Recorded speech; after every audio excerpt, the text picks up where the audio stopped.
نبی صلی اللہ علیہ وسلم نے فرمایا، صحیح الجامع کے اندر یہ حدیث موجود ہے، ترکت فیکم شیئین لن تضلوا بعدہما، میں تم میں دو چیزیں چھوڑ کر جا رہا ہوں، ان کے بعد یعنی اگر تم انہیں مضبوطی سے تھام لو گے کبھی گمراہ نہیں ہوگے، کتاب اللہ و سنتی، ایک اللہ کی کتاب یعنی قرآن مجید ہے اور دوسری میری سنت ہے، وَلَن يَتَفَرَّقَا حَتَّى يَرِدَ عَلَيَّ الْحَوْض، اور یہ دونوں کبھی جدا نہیں ہوگی یہاں تک کہ حوض پر میرے پاس آئیں گے۔ کتاب و سنت پر مضبوطی سے جا رہا، کتاب و سنت کو اختیار کر، دین نام ہی کہ کتاب اللہ کا ہے اور اللہ کے نبی کی سنت کا ہے، اس کے علاوہ کوئی اور دین نہیں ہے۔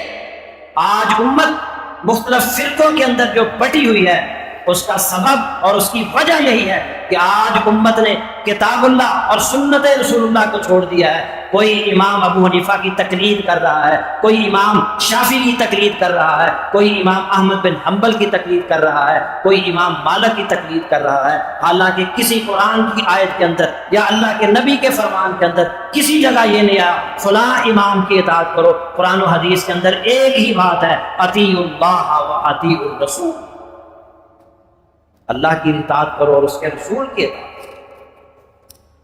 وَاعْتَصِمُوا بِحَبْلِ اللَّهِ جَمِيعًا وَلَا تَفَرَّقُوا، اللہ کی رسی کو مضبوطی سے تھام لو اور فرقوں میں مت بٹو۔ اللہ کی رسی سے کیا مراد ہے؟ کیا کسی امام کو تھام لینا؟ اللہ کی رسی سے مراد قرآن و حدیث ہے، کیونکہ اللہ کے نبی بار بار یہ کہہ رہے ہیں میں تم میں دو چیزیں چھوڑ کر جا رہا ہوں، ایک اللہ کی کتاب ہے اور ایک اس کے رسول کی سنت ہے، ان کو مضبوطی سے تھام لو گے تو کبھی گمراہ نہیں ہوگے۔ فرمایا وَاعْتَصِمُوا بِحَبْلِ اللَّهِ جَمِيعًا وَلَا تَفَرَّقُوا، اللہ کی رسی کو مضبوطی سے تھام لو، فرقوں میں مت بٹو۔ فرقہ کسے کہتے ہیں؟ فرقہ وہ ہوتا ہے جو بنیاد سے ہٹ جاتا ہے۔ بنیاد کیا ہے؟ بنیاد قرآن ہے اور اللہ کے نبی کا فرمان ہے، قرآن و حدیث بنیاد ہے، جو قرآن و حدیث سے ہٹ گیا وہ فرقہ۔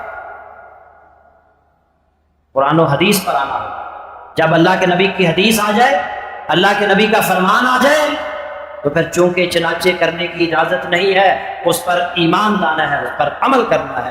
ہاں اللہ کے نبی صلی اللہ علیہ وسلم کے فرمان کی تصدیق کر لیں، کیا واقعی اللہ کے نبی کا فرمایا ہوگا؟